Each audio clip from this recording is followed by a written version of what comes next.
Hello and welcome lots of us to Pillars of Eternity. So last time we actually manage to reach Defiance Bay, so let's walk in and see what we have. Well, it will be a 15-minute walk from here to Copperland. Copperline. Copperline. Sounds funny. NPCs with gold nameplates, were designed by our backers. Interacting with them will allow you to experience each one's unique history. Of our backers, I think. Well, considering that we read the last woman was blushing red when another woman touched her hand,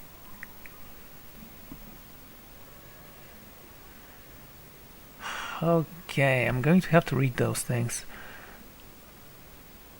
Refugees line the streets, homeless and hungry, displaced by Widow's Well's legacy, hoping for relief within the city walls and finding none. Citizens congregate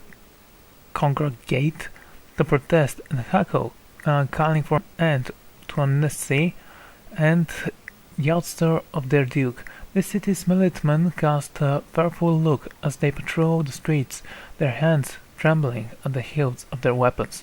The capital of a country that had not long ago incinerated a god now appears to be spark away from the sharing of deadly fate. Defiance Bay, the city at the heart of Dalewood's revolution. Our revolution now seems to be the brink of another. Okay. We read the rest. Yeah, it took us 15 minutes to move from here to here, I guess. Go figure. Hey, look, a cat. Hey, I want to speak with a cat. What? No? Okay. Well, we're going to steal everything. What's that? Huh, it used to be a lot less of a mess. Oh, you were here before. These amnesties have brought divine wrath upon us, and yet the Duke and his studies in the Sacred Knights do nothing. Can we allow these atrocities to continue unchecked? Yes. So, Rowan. Rowan's arms are crossed and his mouth set in grim. He's yelling at the crowd. Whatever. Floored as he watches the gathered protesters, he looks ready for a fight. New in town, eh? You've picked the interesting time to visit Defiance Bay. All these refugees fleeing frontier and finding the legacy no better here. It's the Annissers. Margan scorch 'em, and they nest in the city like rats. You mark my words, though, as dozens are going to put a stop to it. Okay. Who is the Dozens? Okay, tell me more about Dozens. We're an organization of interested... Okay. An organization called Zenst, right? We're an organization of interested citizens who want to free Defiance Bay from the degeneration influence of anarchies and tyranny of the aristocrats who support them. Also, you're communists. That's awesome. We also consider ourselves a militia of sorts, seeing as the Crucible Knights are little more than a flock of frittering nobles in training these days. Just like militia, the dozens, except for the training and the discipline and the code of honor. Barbarians they are. And we're always looking to expand. The more people see things our way, the better for the state of the country. If you have any interest in hearing more, stop by Ida Stan sometimes. The expedition how what a free thinkers there can set straight all the nonsense the nobles and the Annisters want you to believe. Might even be some pay work there, motivated types.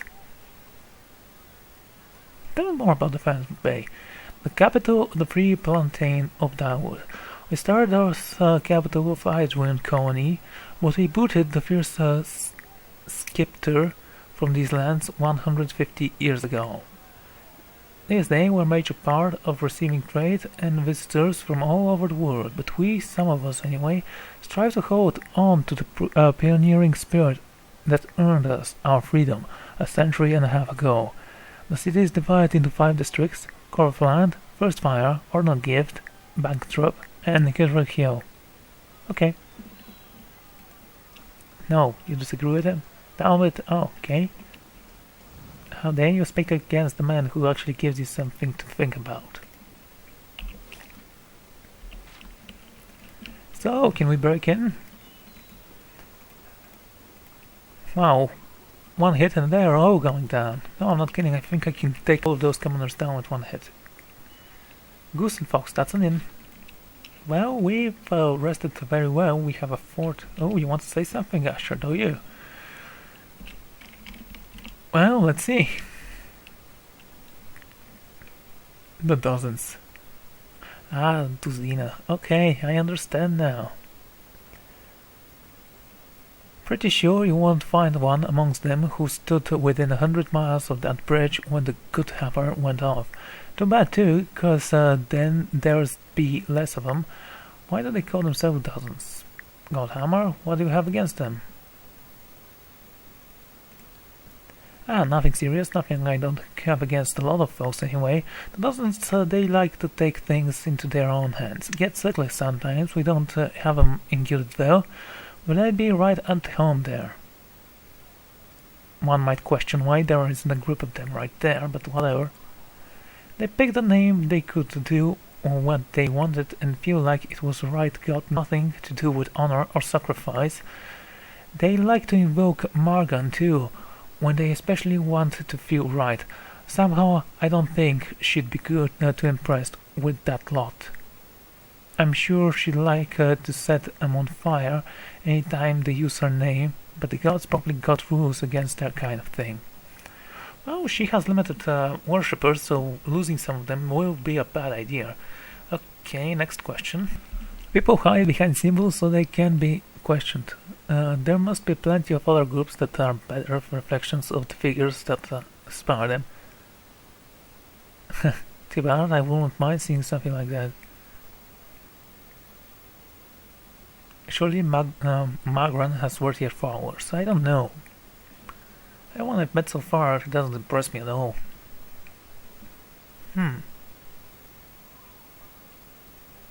Okay, people hide behind symbols so they can't be questioned. That's kinda true.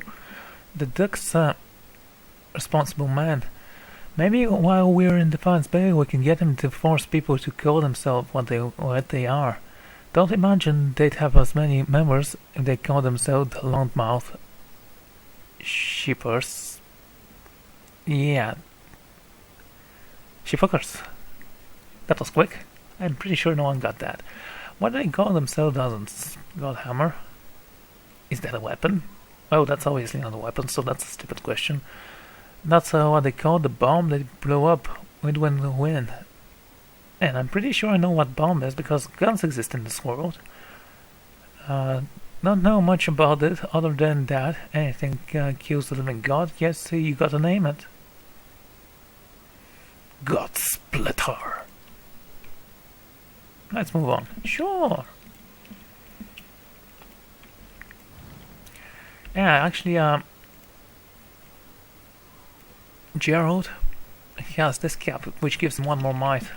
So he is quite incredible right now. Okay, what is that? Goose and Fox. Alright, the inn. We know that because one of the commoners, which I totally listened to, said that. Maybe we can go down for a quick look and come right back out. Say we found nothing. Okay, I'm listening to you, lasses. Do you have anything you want to say? Was this we? Dalton's your friend, not mine.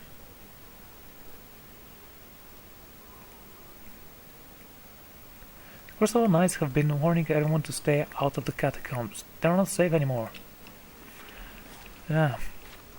It's a unwritten rule whenever there is a catacomb in an RPG game. Heritage Hill claims another curious soul. Shut up.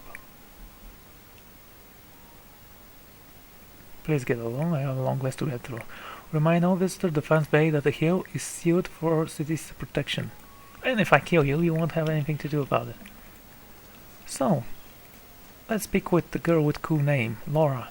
Anything you want to say to us?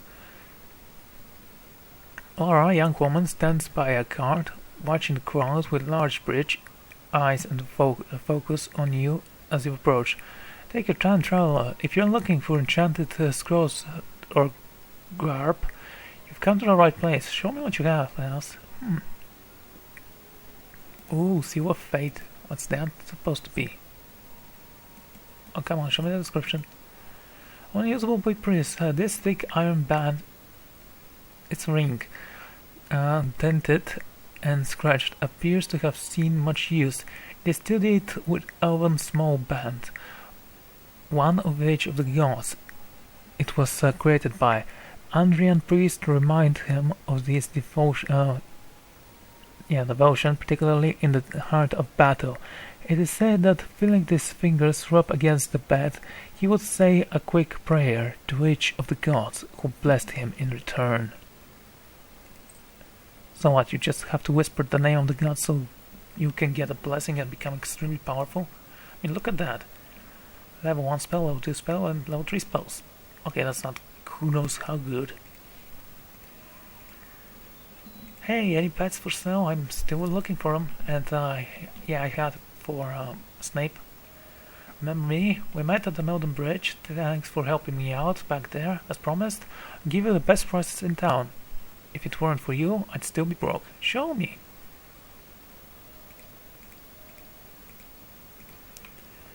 Okay. Wait, where did we get that? And what is it? Stuff can be traced back to relations of Leon republics. Okay. Whether makers for the plant is questioned enjoy rapidly rising demand, most commonly chilled or inhaled. Surf is infamous for the near catatonic state in which it often places the adherents. Okay. Those who use it claim that the drug gives them a sense of urgency in meeting lost. When the effect fades, more colorful accounts claim that the drug allows one to look within themselves and witness the side of their own soul. Wow, dude, look at my fingers. That's my soul, man. This gives you a lot of damage reduction, concentration. Okay, this goes to the chest as well. He looks kind of cool, doesn't he, with that hair? I specifically chose him for the hair. Armor, do you have any pets? Well, my traveler, are you interested in purchasing any rations for your journey? No. Dragon egg. Ooh, an egg of a dragon campfire. Okay. Hey, incredibly pale woman. You're an elf, aren't you? Ingrid, you have weapons, it seems. Come take a look. You won't find a collection of armor and weaponry in the Funds Bay. It's out Cindeos, of course. What's so special on this guy? Sharp in Expedition Hall. He chucks a thumb over his shoulder. Sells the best equipment in the city, but keeps her on a short leash. Keeps her fine inventory reserved for chartered expeditionists, members of the Dozens, and anyone else he takes a liking to. Let me see what you have for sale, dude. Oh, would love to purchase this for Gerald. What bow are you actually carrying, Gerald? A hunting bow. Okay. Blunderbuss. We can purchase a better blunderbuss at my keep. Yes, I am going to purchase a blunderbuss for Gwen because I do believe she is gonna be quite cool. Lady's Hand, Spectre, Skipter, whatever, Lost Titan's Reach. Okay, let's read about those weapons' history. I mean, there's nothing better we can do. Wow, that's a long history. The dwarven clan of Langmere dwelt in the wilds of Naisitak, hunting games and surviving off the harsh land. Okay, summers were brief and winters difficult, but the winter of 2562 AI, that means artificial intelligence, was one of the hardest in the tribe's long history. A mighty snow leopard had established territory nearby, scaring off much of the game near the village. By Fountain, the hunters were returning with little more than rabbits, and the winter freeze was nigh. A dozen of the best hunters stuck out across the tundra, determined to hunt the great cat. The beast was scruffier than they'd planned. By Inverno, half the hunters and most of their hunting foxes had been slain without so much as a wandering leopard. Desperate and furious, one of the hunters crafted a bow from the bones of her slain fox. As her remaining companion looked on, it seems that all of her rage was channeled into the weapon while she carved and shaped it. Her work completed, she set off and tracked the beast to its lair. Once she'd killed it, she decorated her bow with its teeth as a reminder of the dead and the long and tragic hunt. That really is sad and a cool story for the weapon. For some reason, weapons do have better story than people they belong to. Now back with Age of Use, the bow is nevertheless fierce, and behold, instead each cat notches curve in its tight spiders. Okay, lady's hand next. The slender steel scepter is topped with a glided feminine hand, each finger ending a decorated mother pearl nail. It was forged and crafted by the smiths and artists of Delwyn, a small town in the foothill of Magmar Mountain in the southern reaches of Eldir Empire. The recipient was Riga Ardwan, 3rd Margrave of Macanon, who had recently emerged victorious from a brutal campaign against her march by barbarians and agents of a rival family. In leading the defences of the march, Lady Riga had lost her left hand, and the Emperor had his scepter scattered to renew her sacrifice to the protection of what was then the Empire's outermost territory. Unfortunately for the Adwen family, they only held the Magnan territory for 2 more generations.